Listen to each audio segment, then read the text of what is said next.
Hey guys, welcome back to my channel. Thank you so much for joining me once again. Today we're going to be talking about why it's important to get rid of New Year's resolutions and replace that with New Year's intentions.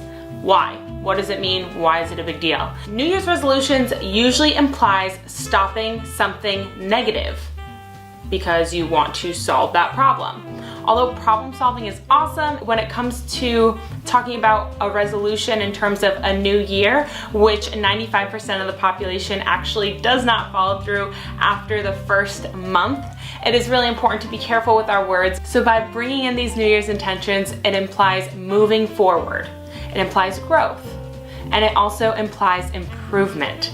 From Lacy Phillips, she is a manifestation advisor. Check her out at freeandnative.com. She is an absolutely incredible person. I've listened to majority of, if not all of the podcasts she's been featured on iTunes, and she's just so incredible. And so I got this New Year's intentions versus New Year's resolutions from her from the Almost 30 podcast. When I heard New Year's intentions and Lacy's reason for switching our language from resolutions to intentions, I felt an overwhelming sense of calmness, because New Year's resolutions, just by one day, 1 minute, we're saying, hey, tomorrow or this next minute, I'm gonna change this completely because it's the start of a new calendar year. And that can get to be unrealistic at times. So by switching it to intentions, when you think about moving forward, when you plan them ahead before the new year, it becomes a little bit less overwhelming. When we do this and we put a plan together that we can more likely stick with, we are keeping in mind our long-term vision. Like the amazing Tony Robbins says, we grossly overestimate what one can accomplish in a year and drastically underestimate what we can accomplish in 10 years. So we are in this life for a marathon, guys. It's not just a year thing. It's not a 3-week thing. It is not a day change. This is over time. So we have to build that endurance up and that stamina. And how do we do that? To plan ahead, to educate ourselves and see what works best for us. So that's what we're going to be going through. Today I have 5 tips for you as to how you can create your New Year's intentions, along with a PDF that is going to be in the comments section that you can click on afterwards. Shoot me an email. I will send you the PDF so you can get kick-started on your New Year's intentions journey, really allowing yourself to be more likely for you to stick to your plans and your goals for this upcoming year. Number 1, how to effectively construct your New Year's intentions.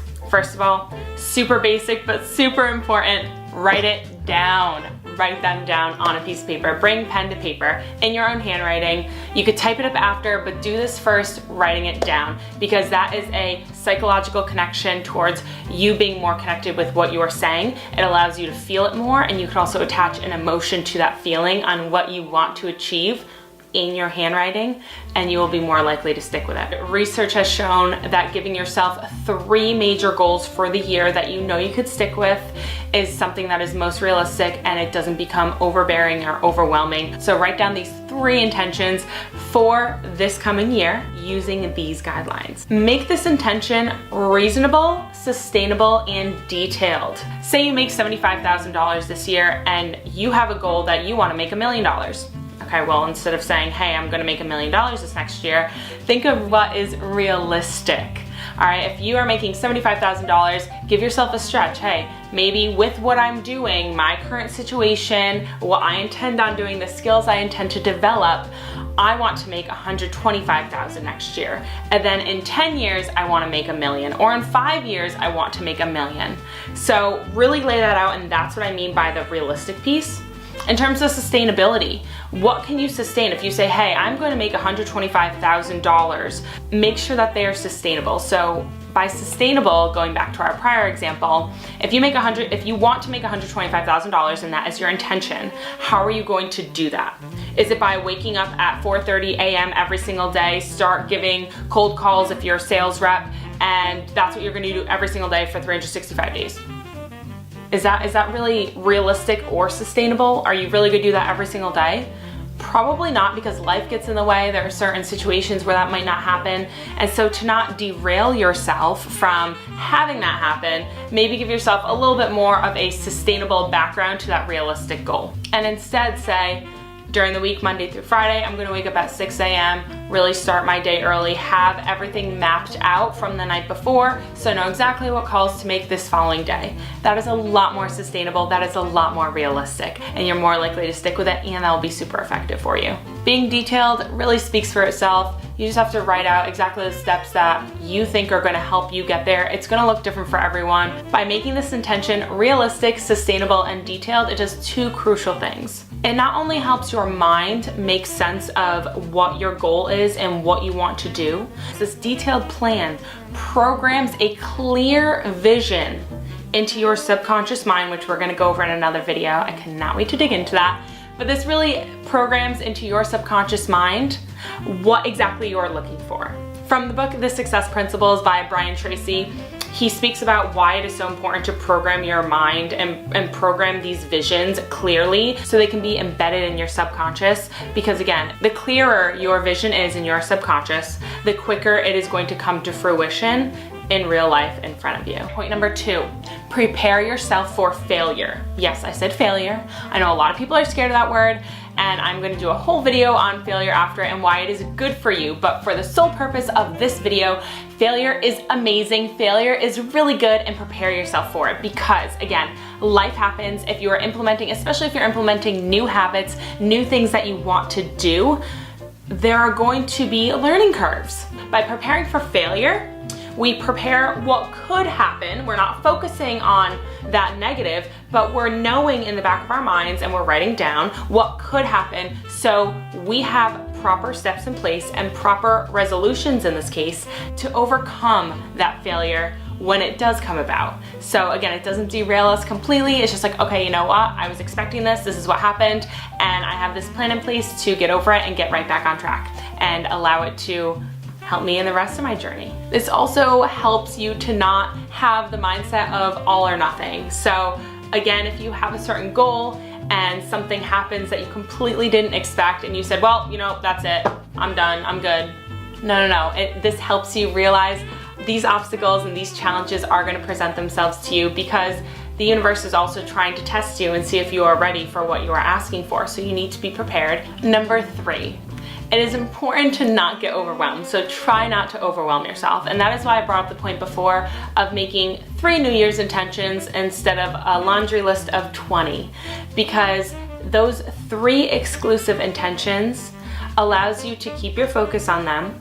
It is small enough for you to put enough time into them, but also for you to remember how important they are, because you are only choosing 3 compared to 20. When you focus and you hone in on those specific and exclusive intentions, you're more likely to achieve them and remember the importance behind them. Number 4, accountability. Make sure you find some accountability, whether it is a group of people that are going towards a similar goal than you, whether it's a friend that supports you, family members. Let them know what your intentions are, so they're more apt to seeing how you're doing with it. And that accountability piece, when we know, when individuals know in our subconscious, when we know that someone knows something and they're going to be asking us about it, we want to have something to deliver, because just human nature, we don't want to be embarrassed to be like, oh hey, I haven't made any progress. Like, that doesn't make us feel good, and we want to feel good. By telling someone what you're doing, it helps you know that someone is going to be asking about it, so you're more likely to stick with it in the end. And that could be a coach, a mentor, a friend, a parent, anything that you're looking for. It really helps to find similar groups of people that are working towards the same goals, so you're more likely to achieve it, and you're just on the same page and same mental wavelength as the other individuals that actually understand why you want to achieve your goal and what you're achieving. Number 5, the last tip to making successful New Year's intentions is to give yourself small rewards along the way. We all like incentives. So by committing yourself to this excellence at the beginning of the year with 3 intentions, we are able to say, hey self, good job. And if you achieve this, this is gonna be a reward, because we like to have something to look forward to.